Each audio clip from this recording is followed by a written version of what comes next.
The small, isolated town of Ravenswood had one legend that sent shivers down everyone's spine: the Dollmaker. Long ago, he was a kind man who made beautiful porcelain dolls for children.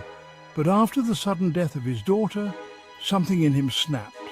He began creating life-size dolls, eerily human, and some whispered that they moved on their own.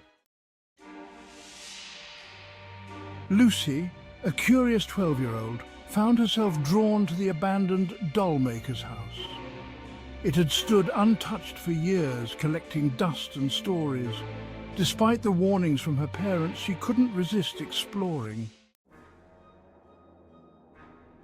She tiptoed through the front door, its hinges creaking ominously. The air was thick with dust and the faint smell of rotting wood. In the living room, dozens of dolls sat in chairs, lined up like an audience, staring blankly ahead. As she moved deeper into the house, she found a large workshop. On the workbench, half-finished dolls lay scattered, their eyes unblinking.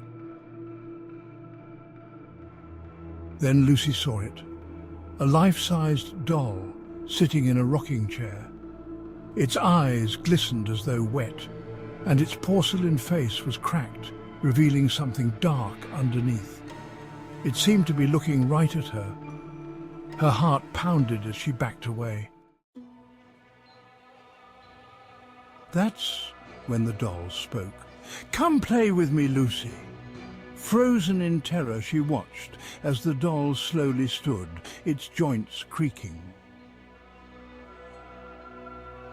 She turned to run, but the door slammed shut, trapping her inside.